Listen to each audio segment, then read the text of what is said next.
Well, good morning, everyone.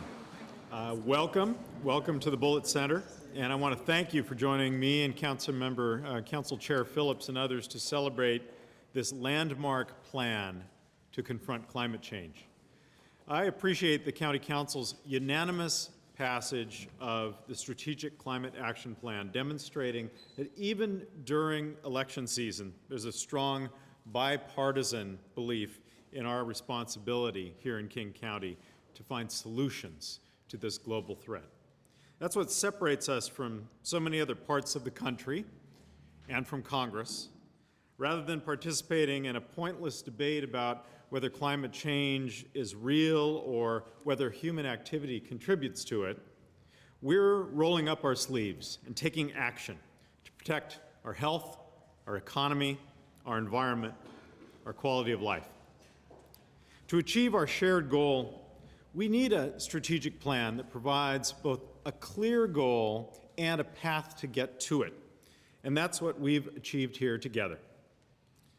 We specifically chose the Bullitt Center for this celebration because, in addition to its cool architecture and flattering light, it shows what is possible. 20 years ago, even 10 years ago, most people would have said that a net zero energy commercial building was admirable, but not achievable. Today, the Bullitt Center, the building itself, is a net producer of energy. Now, with this action plan, we ensure that our region remains at the forefront of innovative solutions like this to confront climate change. Back in September, Dennis Hayes, the visionary leader and president of the Bullitt Foundation and co-founder of Earth Day, reviewed the plan I submitted to the County Council. He's worked with other jurisdictions across the country on similar plans, and he described ours as the best he's seen, with bold interim and bold final targets. He said it proposes policies that would move the county powerfully in the right direction. Here are a few of the commitments in the plan. Reduce greenhouse gas emissions across King County by 80% by 2050. Double transit ridership by 2040. Use 100% greenhouse gas neutral electricity in government operations by 2025. And work with partners to plant 1 million trees in King County over the next 5 years. We go beyond the usual climate suspects of vehicles and energy-efficient buildings with a commitment to focus 97% of growth in urban areas and to protect all remaining high-priority open space within a generation. Scientists have described the summer we just had as a dress rehearsal for the climate impacts we can expect in our region. Extended heat waves, drought, high stream temperatures, catastrophic wildfires. As we transition to winter, we can add the potential for more dangerous Pineapple Express weather systems like we experienced this last weekend. Heat, floods, stress hit some communities more severely. Those with pre-existing health conditions, those with fewer resources to be able to protect themselves and recover, and communities of color. Communities of color are disproportionately impacted by climate change. There are those who will say it's too late or it's too hard. Well, no. Just no. We must meet these goals, and we will meet these goals together. I know we will because we have worked with cities across the county to set shared climate goals with specific commitments to action. I know we will because we are well on our way to delivering an all-electric and hybrid bus fleet here in King County. And I know we will because we're a region of innovators, a place that produces and attracts talented entrepreneurs who establish our region as a hub of clean energy solutions. We start from a position of strength building on a region's proud history of strong growth management, of protecting open spaces, of investing in trails, and of increasing access to transit. Those achievements are due in large part to the leadership provided by Council Chair Larry Phillips, who helped lay the foundation we build upon today. With that, I'll hand it to Chair Phillips.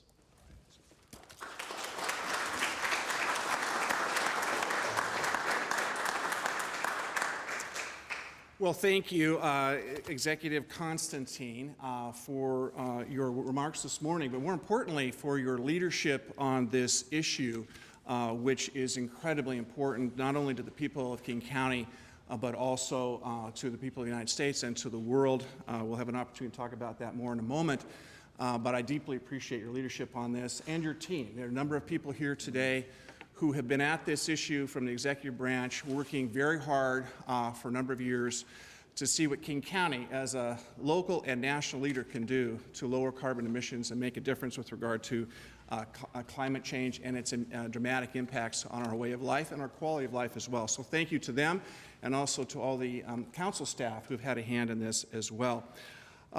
It is an honor to be with you today, a great pleasure as we celebrate the adoption of the 2015 King County Strategic Climate Action Plan. Some of you may know it's an update on a plan that we just completed in 2012. We set a short period of time to say we'll come back and update it. We've done that. I can say with great admiration, it's a substantial improvement over what we had in 2012 as we learn more about what we can do and set the targets and the action plan accordingly. It is, as I've said many times, one of the paramount challenges of this generation. And I frequently said more and more to audiences, if you care about your kids and your grandkids, you must care about this issue.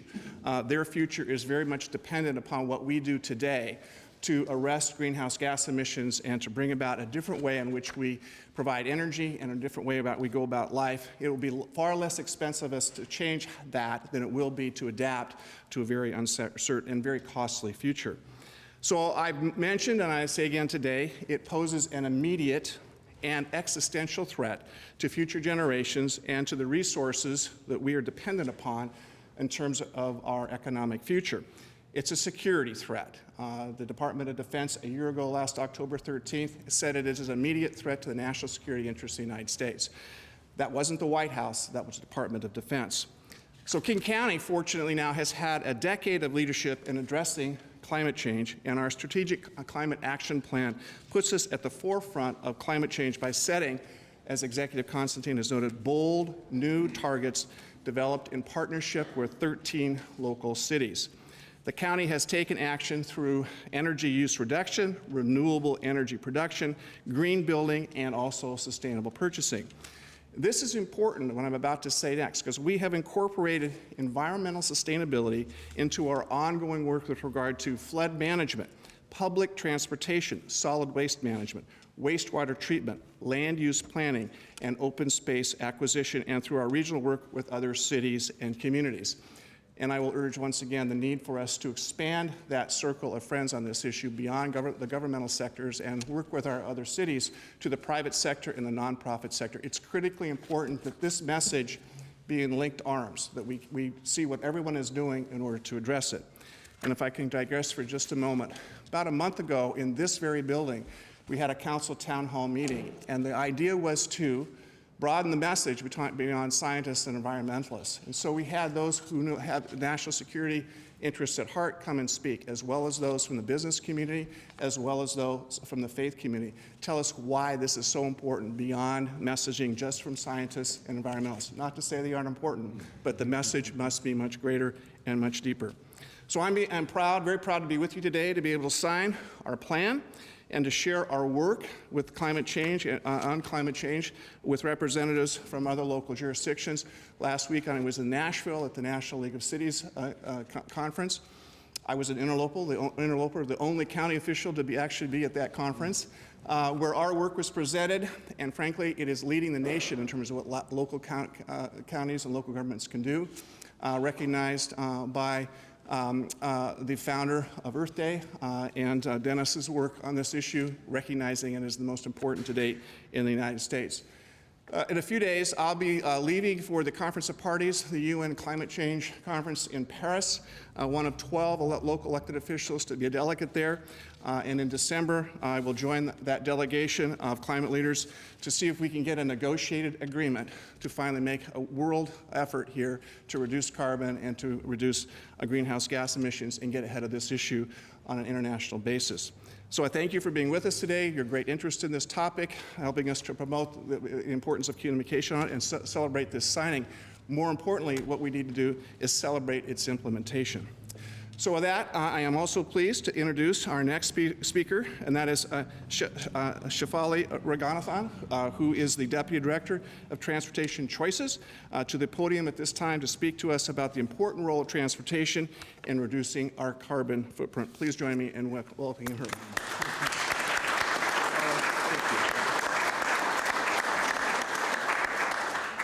Good morning, and thank you. I would first like to thank Executive Constantine, Chair Phillips, and the County Council for adopting this bold and visionary plan. My organization, Transportation Choices, we work at the intersection of the environment, the economy, and public health. Combating climate change is central to that in terms of mitigating against impacts to our environment, our public health, and the economy. I won't say this, you've heard it before, transportation continues to be the largest source of emissions in our region. And if we have to really, truly address those emissions, we need to give people reliable ways to get around. A few blocks away, folks are doing final tests on light rail, which will soon open early and under budget to the University District. That's a 4-minute ride to downtown. That's what I'm talking about, reliable and frequent option. A few months away, in South King County, a light rail station will open in Angle Lake. A few years away, to Bellevue, to economic and job centers in Redmond. We must give people reliable options to get around if we are to address these emissions. We are looking at record ridership, both on King County Metro, community transit, and other regional transit systems. And what that's telling us is that people want these options and they're willing to choose transit and other options to get around. Just recently, voters in Seattle said yes to a very bold transportation plan that will give residents significant options to get around. Ultimately, if we are to get at this issue of climate change and do it in a way that's good for the environment, for our jobs, and for our quality of life, we have to find ways to make our region thrive, continue to keep our region thriving and livable, and that means giving people real housing options near transit and near other options to get around.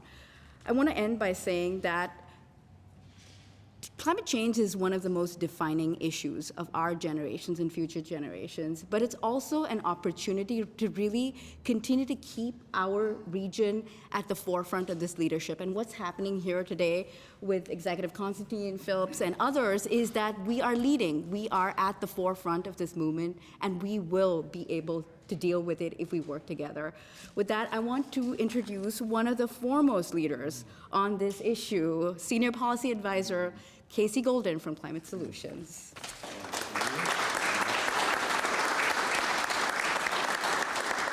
Well, thanks all. Thank you, Executive Constantine and Chair Phillips. This is a good day for King County. It really is a landmark in local climate leadership. I want to just pause and express, I think, all of our sadness and our hopes for peace in Paris, because I think we just need to. So, so what is one county really going to do about global warming? Even a county with a plan as truly excellent as this plan. And I think the question sort of goes to the heart of why global warming is such a useless term outside the scientific community, right? It's the trend in the global average temperature. But nobody lives in the global average temperature. Nobody gets anything done in the global average temperature. And when you really start to think concretely about this issue, global warming is very much a local issue. You think about how we experience some of the impacts that Executive Constantine was talking about. You think about how we cause the problem with our transportation and energy systems and fossil fuel use in those systems. And most of all, when you really roll up your sleeves and start to get to work on climate solutions, you realize that so much of the action is local. And this plan is like an encyclopedia that proves that. I've looked at a lot of local climate plans in my time, and this is as systematic, as thoughtful, as doable, as comprehensive as they come. You know, nobody really wants the future we're going to get if we continue with fossil fuel dependence as usual. But the question is always, what's a clear path forward to a better alternative, to a workable, viable alternative that works here in our home, in our community? The county has answered that question. They have shown a light on that path with this plan.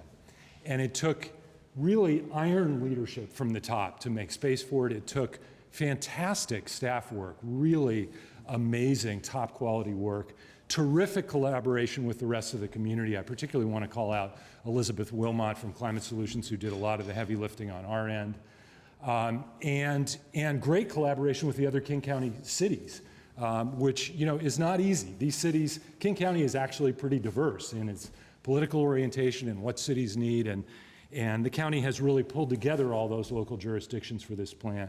And as a result, we've got not just a great plan, but a path that we can walk together in confidence and with real hope that we can deliver the kinds of climate solutions that will work for this community and help us build healthier communities and stronger economies, and stand as a source of inspiration and momentum when Chair Phillips goes to Paris to tell the story. So thank you so much for this terrific plan. It is now my honor to introduce our next speaker, Nico Purcell. She's a junior at Roosevelt High. She's part of the Seattle Youth Climate Action Network, a collaboration involving youth from educational programs at the Woodland Park Zoo, the Seattle Aquarium, and the Pacific Science Center. There are more than 60 area teens involved in Seattle Youth Can. They are learning important leadership skills and creating ways for themselves and their peers to take measurable action on climate change. Nico.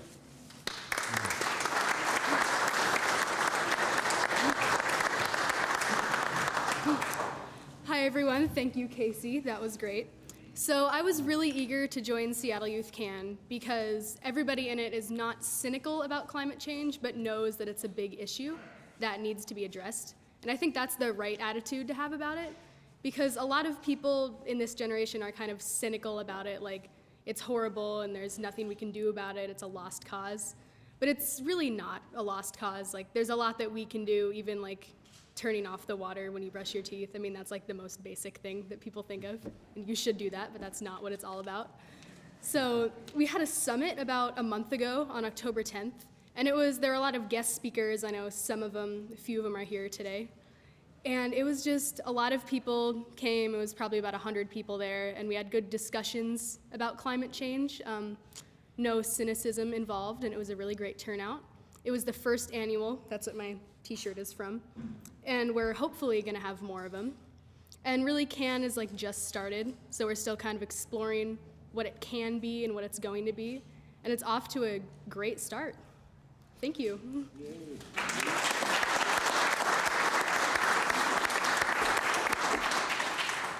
Thank you, Nico. Thanks to all of you for being here today, and we'd be glad to take any questions you might have. And we also have staff here who can answer technical questions. Both of you know there is an ongoing inability to agree on whether there's climate change at all, much less what to do about it at the national level and in other regions of the country.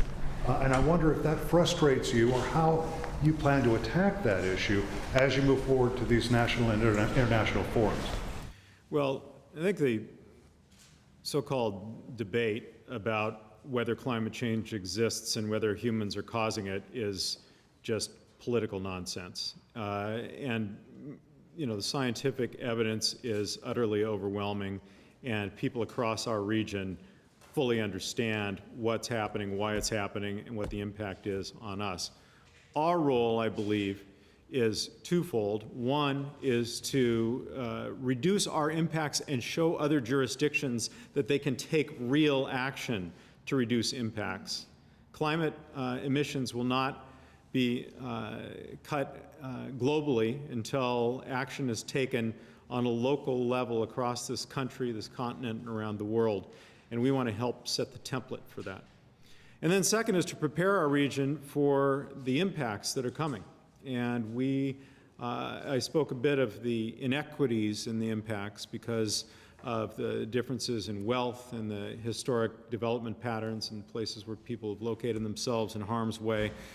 We have an obligation to make sure that we are getting ready for weather-related challenges, flooding, rise in sea level, reduction in snowpack, and thus the availability of water during the summer. All of those issues require foresight and planning, and so we are engaged in that as well. And I hope that Council Chair Phillips will have some reflections too.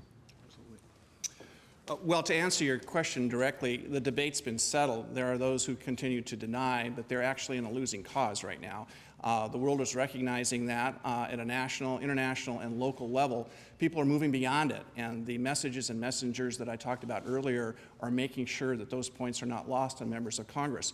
Whether we'll win that debate there is important, but it's not really determinative. We're moving past that. I think the world is moving past that. We're seeing actions taken in the private sector, nonprofit sector, local government sector to put plans in place to deal with the future effectively, regardless of those who continue to, if you will, deny reality. Executive Constantine and I share an experience in life which I think we both deeply value. We were heavily involved with Boy Scouts, both Eagle Scouts, and one of the great lessons I've always said about my time as a Boy Scout was the great lesson was the power of observation. Look up, look around you. The world will tell you a lot if you just pay attention to it. Well, the world is telling us a lot. The natural resources of our world are threatened on a daily basis because of these climate events. They are threatening our way of life. They are threatening our ability to actually have a functioning economy. So those realities are settling in with younger generations. They're settling in with local leaders. They're settling in with all of us to take action. And so when I go to Paris, the great news is there'll be a lot of people there from different generations, different walks of life, who are going to demand that the world take action and really reduce this debate, this so-called debate, to what it needs to be, which is a footnote to history. We can move on, we must move on, we're doing that and playing our part. So that's the good news for all involved. One follow, if you don't mind. It looks again like in the latest forum with China and other nations that the United States has basically said, we're not going to follow any rules, even though we helped write them. And I wonder if that's, in terms of climate change, and I wonder if that just sort of stymies what's going on right here. Casey can speak to it. I think Casey is probably better able to speak to that. Happy to chime in as well, but go ahead, Casey. The international climate negotiations are taking a new twist this year in Paris, where countries are coming up with their own independently determined contributions. The United States and China have stepped up together to do that, and I think that's breathing new life as the world's two largest emitters into the negotiations. The legal form of it is a little unclear because the legal architecture of anything internationally is not all that strong. And you've seen negotiations in the past get hung up on what kind of enforcement, what kind of legal obligations will countries have to one another. They frankly are putting that question largely aside in order to really agree on a plan together. And the agreement that US and China have made already going into this has really lifted aspirations and set the bar higher for the rest of the world. So the negotiations have a new sense of momentum, honestly, that they haven't had in many years. I have a question about equity for anyone who's like answer.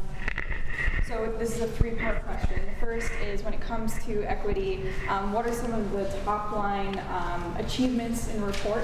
Second part of the question is, what can individual cities still do complementary to making equity more central? And the third part is, how has local activism over the last year informed the issue? Yeah, sure. At the center of all of this is who is being impacted by these changes, right? And if we look around the country and the world, it is communities of color, it is low-income families. And from my perspective, transit and solutions to making it more affordable around transportation is a centerpiece of that. And you start to look around in terms of what the county has done. Oracle Lift, which is the most expansive low-income fare, reduced fare transit program in the country, King County was a leader on that. And, while it isn't a direct link with climate change, it's absolutely central to it, because if you can give people affordable and reliable options to get around, the county has been a leader in terms of redirecting and shaping transit service to deal and to serve communities that are transit dependent. And, at the end of the day, we have to think about who's at the center in terms of impact and how are the policies. And I'm sure you guys can address the other aspects of it, but in terms of transportation, I think that's central to the climate plan. So the other major part of the equation with transportation affordability is housing affordability. The less affordable the housing, the farther people have to move away, the greater the burden the transportation is, and in this case, the greater the impact on the environment. So we're moving strongly to establish transit-oriented development around all of our transportation or transit investments, and to ensure that those communities are economically diverse by bringing in subsidy for affordable housing. It is sort of our larger plan in King County that growth happen in urban areas, and within the urban areas that growth happen around transportation hubs where people can move about efficiently, not only to protect the environment, but also to access educational and economic opportunities, which is an equity issue as well. Do you have anything on that? If I could just for a moment, it's a great question, and as the executive had presented the plan to us and we did our review at the council, we added a section to make sure that issues of equity and social justice are a part of our action plan moving forward. We don't know exactly how it will impact folks locally, but we are asking the questions as we make our decisions, as we implement our plans, that issues of equity and social justice are addressed. And the executive welcomed that addition to our plan. It is now part of what we're doing. I think it's in recognition that as we're seeing played out in other parts of the world, those people who are least able to control their destiny are most affected by issues like this. And that will be true as the impacts of climate change are being felt and realized. And so we have an obligation, if we put a plan forward, to make sure that we address those issues of equity and social justice, and we will do so. We got time for one more. Is the infrastructure in place to pay for all of this, and how much will this all cost in terms of the recycling plans, increased transit? I mean, there's been a reduction in transit overall in the county. Are we going to increase transit now, and how much will this cost the taxpayers? Well, we are increasing transit. We are Just the opposite. Yeah, we are working hard on the metro front as well as with Sound Transit to increase access to transit across this region. And as Chair Phillips described, we're not simply taking climate as a standalone challenge. We are integrating our commitment to dealing with climate change into everything we do. So as we're replacing our buses, we don't simply go out and buy a new set of diesel buses. We ask, what technology is available that would be cleaner? What can we do to push the industry to produce cleaner vehicles, as we did with the hybrid electric buses several years ago? And in fact, this month, I'll be taking delivery on our first all-electric battery-powered buses, and we're going to have several of those that will allow us to see how they work here in King County and whether we can start transitioning our fleet to even cleaner propulsion. I have to say that, in the long run, it is less expensive for us to make the investments in reducing climate impacts and in preparation for those impacts than it is to wait and react later. Before you do, I want to address this issue because it's central to our future. It will be far less expensive for us and for the world to address climate change now and deal with it effectively than it will be to see what comes next. Changing from one energy form to another will be far less expensive to the world and to all of us than to have to deal with adaptation after the fact. It will be hugely expensive to deal with the impacts of climate change if we don't take action now. So when you ask that question, what will this plan cost, there will be costs associated with it, but far less expensive if we do nothing. So I had a quick question, and without being tangential getting to it, we're all familiar with concept of being proactive versus reactive. And there's also the old adage, work locally, think globally, which I commend the county council for doing in this gap plan and paying this forward. As a former longtime Maine resident, we had significant impacts in that region from acid rain. The acid rain was correlated to Midwest pollution from high-level smokestacks. So EPA came in and tried to mitigate that through some standards, but the problem is still there. It's still ongoing. So I guess the larger question of these initiatives, if we leap ahead and say we can get the Paris meetings to maybe pay this forward to the UN to get some kind of global consensus on an action plan that we can all agree on. How do you enforce this? We know there's been a history of war crimes tribunals, yet war crimes still happen around the world. There are countless examples of when the global community has come to a consensus, and typically it comes down to enforcement. So I was just wondering if any of you could provide feedback on maybe looking ahead of it, whether this takes 5 years, 10 years, or whatever time it takes to implement the global plan. How do we make it work so that everyone, will have the benefit of a global commitment? Thank you. Please, go ahead. To start. It's the $64,000 question, right? And it's the question that the leaders of the world will spend 2 weeks in end of November, beginning of December, debating in Paris. What I can't, it won't come out even of that meeting with a definitive answer. What I can say is that if there's one single stumbling block, it's the illusion that we don't have any choice but to continue with fossil fuel dependence as usual. As I said before, I don't think anybody wants the future that's ahead of us if we just keep going toward the climate crisis. Where we're hesitating is whether in King County and around the world, people can live good, healthy, prosperous lives with broadly shared prosperity on a different path without fossil fuels. And I think we're going to get to the point where we have the will and the focus to ink a legally binding agreement when we get to the point that we really believe that the answer to that question is yes, we do have a better path forward and it's going to work.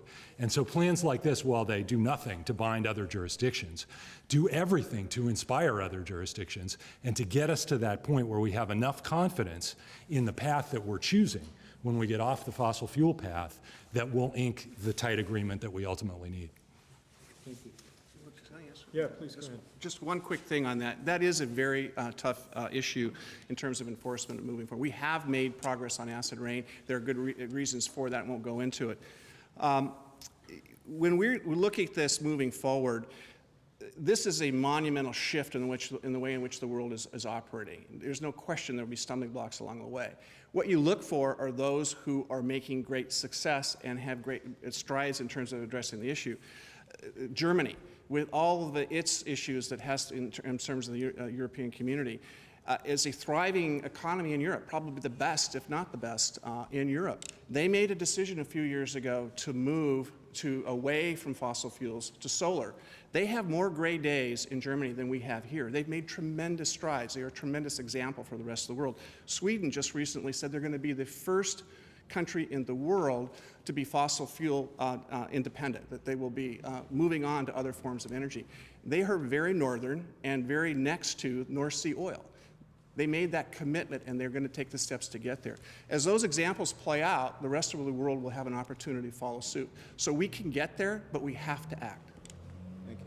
Thank you. Thank you all for being here this morning. Our region is one of those places in the world that has the ability to lead. While inertia is our enemy, the world's enemy in this issue, we have the history of innovation, we have the entrepreneurial spirit, we have the citizenry who believes in a better future. We have the resources to be able to set the direction that others will have the chance to follow. I want to thank you all for being here this morning. So this is the official document that Executive Constantine and I are going to sign. We're very pleased to be able to do so. It's a monumental step forward, and we look forward mostly to its implementation.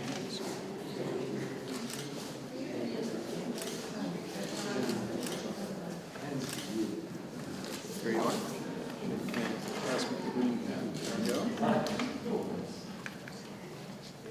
So with this, I'm signing motion 14449, a motion adopting the 2015 King County Strategic Climate Action Plan.